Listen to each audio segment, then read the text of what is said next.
Ça, c'est ce à quoi on ressemble après avoir eu 2 bébés en 2 ans.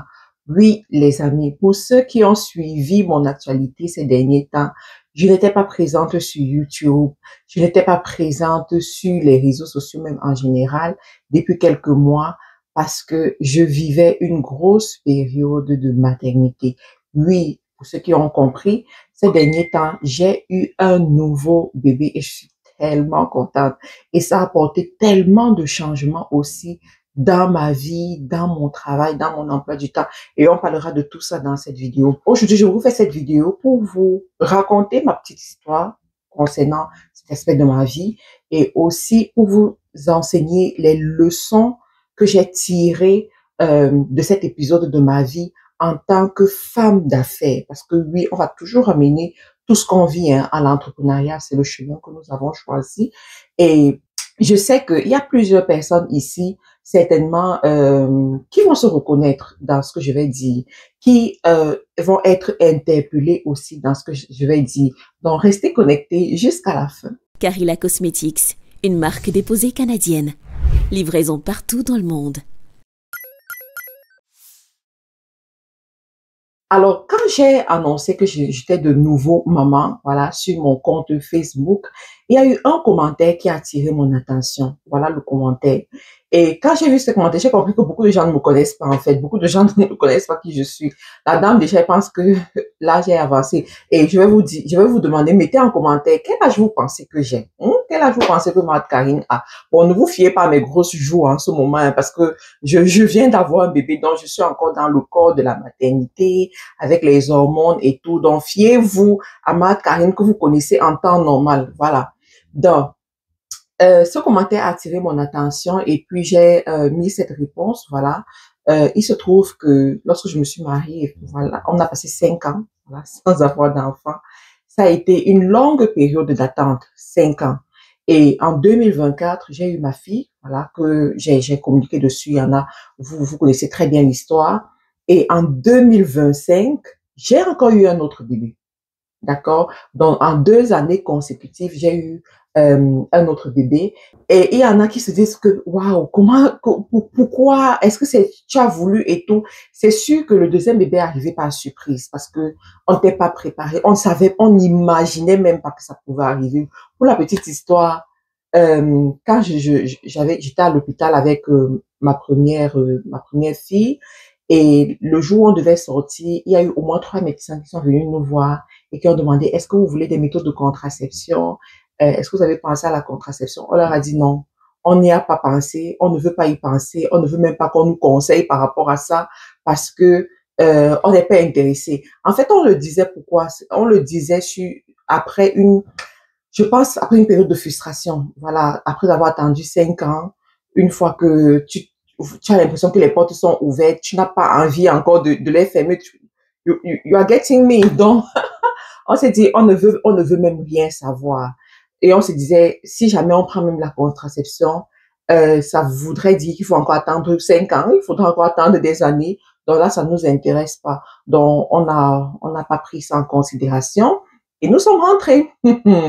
Sauf que, 3 mois après, je ne sais pas si ça fait 3 mois, je suis encore tombée enceinte, les amis. C'est-à-dire que je savais pas, j'avais voyagé, justement, je me rappelle, la période là, j'étais même pas, j'avais voyagé et je me sentais mal, je me sentais tellement mal et tout. Et j'ai fait le test et puis j'étais enceinte, tout simplement. C'était une joie pour nous, on était contents, on se rendait même pas compte de ce que ça implique, on était juste contents, du genre, ouh, ouh, ouh, enfin, on peut tomber enceinte sans trop prier. On peut tomber enceinte sans jeûner. On peut tomber enceinte sans tout ça. Les amis, il faut avoir traversé ça pour comprendre ce que je suis en train de dire. Anyway, donc je vous plante un peu ce décor, mais toujours est-il que cette période-là m'a fait apprendre des choses, m'a fait corriger des choses, m'a fait gagner en sagesse, en maturité en tant que femme d'affaires. Et je veux vous partager cet aspect. Alors, la première des choses, c'est quoi? C'est de savoir vivre l'attente dans la vie. Vous savez, à un moment donné de sa vie, tout être humain va expérimenter la longue attente. tout être humain va expérimenter la longue attente. Alors, la longue attente va créer deux choses possiblement dans ta vie. Soit de la frustration qui va te détruire, soit la sagesse, d'accord? Soit ça va te permettre de gagner en sagesse et de pouvoir forger une attitude de gagnant, quelles que soient les circonstances qui se présentent devant toi. Cependant, c'est à toi de choisir. C'est à toi de décider qu'est-ce qu'il adviendra de ton cas. Donc, pour mon cas, pendant cette longue attente, je vous assure, c'était pas facile, d'accord? Il y a beaucoup qui me demandent, mais Matt, Karine, pendant ce temps, tu nous enseignais en ligne, tu faisais des lives, tu faisais des conférences, tu faisais ci, tu faisais ça, et on n'a jamais perçu que il y a peut-être un aspect de ta vie qui te frustre. Oui, c'est la maturité. Ça, c'est de la maturité. Donc, pendant cette période, j'avais compris que euh, l'absence de ce que je veux ne veut pas dire que je n'aurai pas cela à un moment donné. C'est une absence temporaire, mais dans le long terme, ça pourrait arriver. Même si de l'autre côté, il y avait d'autres considérations que je ne veux pas nécessairement parler de ça ici dans cette vidéo parce que peut-être les conditions ne sont pas encore réunies pour que je le fasse, étant donné que ça ne m'implique pas moi seule, d'accord? Vous pouvez comprendre ça. Donc, euh, pendant cette période d'attente, là, j'avais toujours cette conviction, mon mari et moi, en tout cas, on avait cette foi que ça finira par arriver, ça finira par arriver quand on ne sait pas. C'est sûr que pendant cette période, même si toi, tu as la conviction, est-ce que la famille a la conviction?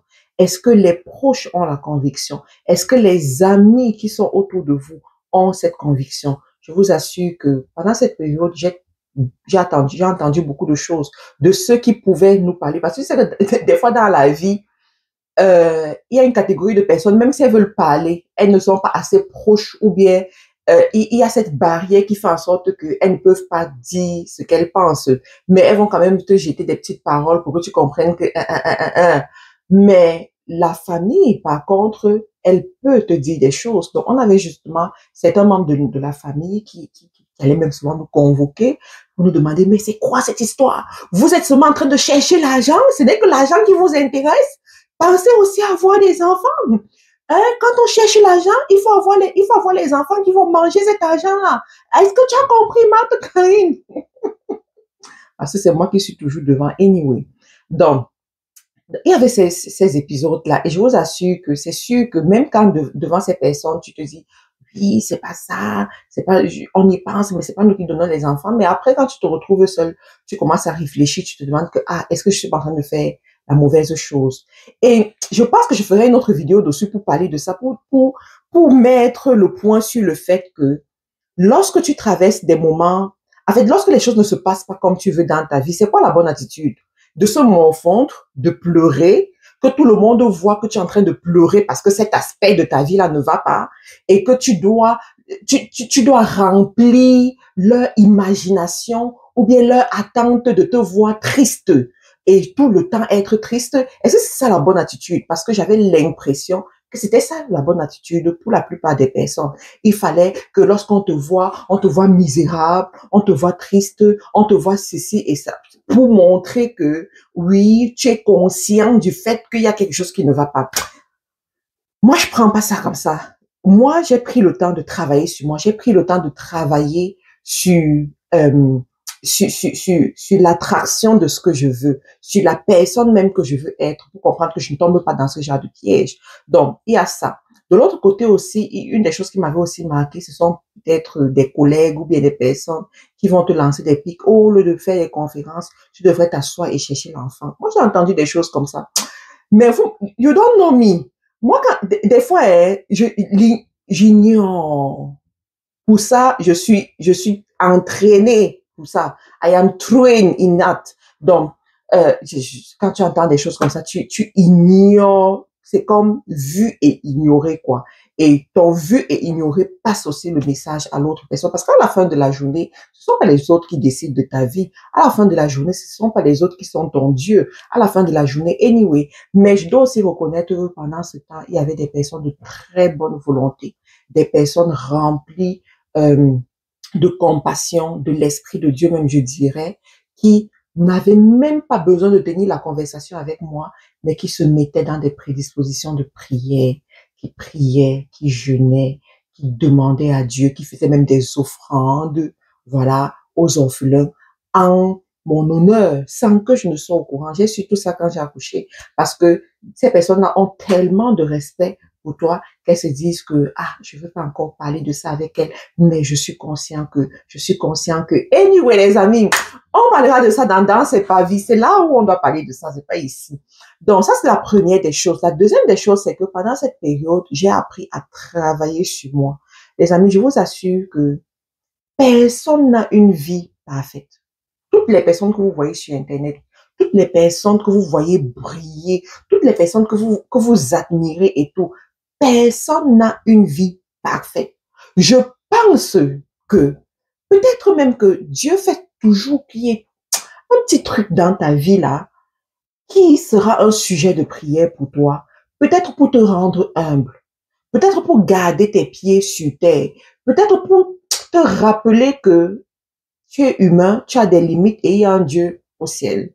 Et pour ça, tu dois calm down. Je pense. Alors, pendant cette période, j'ai donc appris à travailler sur moi. J'ai appris à travailler sur mes croyances. J'ai appris à travailler sur les paroles qui sortent de ma bouche. Parce que oui, dans le moment de la détresse, dans le moment du désert, si on peut appeler ça désert, je n'appelais pas ça vraiment désert parce que j'étais tellement consciente de certaines réalités que je n'appellerais pas ça désert. Donc, dans certains moments, anyway, tes confessions peuvent être contraires à ce que tu veux. Tu peux tellement te morfondre sur ton cas que tu commences à confesser ce qui n'est pas bien. Tu commences à confesser la tristesse, tu commences à confesser le malheur, tu commences à confesser ce qui n'est pas bien. Juste pourquoi? Parce que tu te lamentes. Dans les lamentations, on dit des choses qu'on ne contrôle pas. Donc, ça m'a pris d'apprendre à contrôler mes émotions. Parce que oui, une personne qui vit dirigée par ses émotions est une personne qui va se perdre. Donc, j'ai appris à contrôler mes émotions, j'ai appris à contrôler ce qui sort de ma bouche, j'ai appris à contrôler ce qui passe par mes cinq sens, parce que ce qui passe par tes cinq sens va influencer ce qui se passe dans ton cerveau et dans ton subconscient. Et ce qui se passe dans ton subconscient va contrôler tes habitudes et contrôler tes choix. Donc, j'ai appris à travailler sur tout cela. J'ai appris la discrétion aussi. Pourquoi je parle de la discrétion? Parce que dans la vie, il ne faut pas tout exposer. Oui. Des fois, on se dit, je vais exposer des choses pour chercher de l'aide. Mais, sauf que dans cette exposition, on le fait auprès des mauvaises personnes. Et ça, c'est la pire des choses qui puissent arriver dans ta vie quand tu te retrouves dans ce genre de situation. Parce que si tu exposes ce qui est important pour toi à des mauvaises personnes, qu'est-ce qui va se passer? Tu vas recevoir un mauvais conseil. Tu vas, voilà, ces personnes peuvent t'influencer par leur expérience négative, par leurs doutes, par leur peur et par leurs limitations également. Donc, j'ai appris à cultiver la discrétion. Autre chose aussi que j'ai appris durant cette période, j'ai compris que dans le moment d'attente, focalise-toi pour bâtir ta fortune. Oui, les amis, je pense que l'évolution que j'ai eue dans mes activités et tout, pour être honnête, hein, c'est aussi parce que je sais pas si je peux le dire comme ça, mais c'est aussi parce que j'ai traversé cette période. Pourquoi? Parce que ça m'a donné le temps. D'accord? Ça m'a donné le temps de pouvoir faire autre chose. Ça m'a donné le temps de pouvoir me consacrer à autre chose. Ça m'a aussi donné la niaque. Oh my God. C'est-à-dire, ça m'a donné la niaque de pouvoir dire que je dois réussir sur autre chose. Je dois être un succès sur autre chose. Je dois me concentrer sur autre chose et tellement me développer. Vous savez, dans la vie, les gens te jugeront en fonction de comment est-ce que tu permets qu'on te perçoive. Si tu permets qu'on te perçoive comme cette personne qui manque de telle chose particulièrement, les gens vont te mépriser. Pourquoi? Parce que tu as accepté de te définir comme cette personne qui est en déficience d'une chose particulière. Mais si à un moment donné, tu choisis de changer ta narrative, tu choisis de guider les regards des gens sur ce que en fait, sur la chose où tu réussis, ça se pourrait aussi que la façon dont ils te perçoivent change. Et inéluctablement même d'ailleurs, la façon dont ils vont te percevoir va changer. Donc, j'avais compris ça et c'est ce que j'ai fait. J'ai pris le temps de bâtir mes entreprises. Aujourd'hui, j'ai 2 entreprises successful au Canada, plusieurs écoles de formation dans certains pays en Afrique. Mes activités grandissent. J'ai mis sur pied plusieurs initiatives qui sont en train de grandir et maintenant, je suis juste en train de contrôler, développer d'autres choses aussi, aller à un autre niveau, m'améliorer et grandir. Alors, je veux juste dire à certaines femmes, parce que je sais qu'il y a certaines femmes qui peut-être traversent ce genre de moments, qui sont dans l'attente peut-être de l'enfantement, ou bien dans d'autres attentes. Ça peut être n'importe quoi. Hein. Il y en a, vous attendez de vous marier, il y en a, vous attendez de faire des enfants, vous attendez de recevoir ci ou ci ou ci ou ça. Pendant cette période-là, travaillez sur vous. Pendant cette période-là, bâtissez votre fortune. Pendant cette période-là, développez vos talents, développez vos aptitudes. Faites quelque chose de bien. Faites quelque chose de différent. Vous allez voir, les gens vont changer la perception qu'ils ont de vous. Et ça aura un effet positif sur vous. Et tôt ou tard, vous allez avoir ce que vous recherchez. Et c'est ce que je vous souhaite. C'est ce que je vous souhaite de tout mon cœur. Donc, voilà les amis, je vous dis merci d'avoir suivi cette vidéo jusqu'à la fin. Et je vous invite au bootcamp. Parce que oui, nous avons lancé le bootcamp. Le bootcamp aura lieu au mois de juin, d'accord? Début du mois de juin. Ne manquez pas le bootcamp. Dans ce bootcamp-ci, nous allons vous montrer comment est-ce que vous développez vos activités en 2025. On a les anciens bootcampeurs et les anciennes bootcampeuses qui ont des résultats extraordinaires depuis le temps que nous avons commencé le bootcamp et nous ne voulons pas nous arrêter. Donc, nous allons persévérer, nous allons continuer. Si toi, tu n'as pas encore assisté au bootcamp, c'est l'opportunité pour toi de t'inscrire. Il n'est pas cher, il est juste à 50 livres sterling. Donc, inscris-toi, 50 livres, 60 € à peu près, 40 000 francs CFA. Inscris-toi pour 10 jours de formation, 10 jours de bootcamp intensif et tu verras que ça va te faire du bien. Entre-temps, porte-toi bien et surtout, n'oublie pas d'utiliser les produits de Carilla Cosmétiques. Oh my God. Franchement, vous voyez, quelques semaines après avoir eu un bébé, le glow de la présidente. Listen, ce glow-là, c'est grâce à Carilla Cosmétiques. Je te ferai une vidéo spéciale pour te parler des soins que j'ai appliqués et tout ça. Et je sais que tu en as besoin. Voilà. Porte-toi bien. Bye bye. Votre peau a besoin d'un coup d'éclat? Découvrez notre nouveau sérum éblouissant de Carilla Cosmetics. Formulé avec des actifs anti-âge ultra performants, le sérum éblouissant agit en profondeur pour traiter les taches d'hyperpigmentation, réduire les signes visibles du vieillissement, lisser et tonifier votre peau. Le sérum éblouissant de chez Carilla Cosmetics, votre allié beauté pour une peau éblouissante. Carilla Cosmetics, une marque déposée canadienne. Livraison partout dans le monde.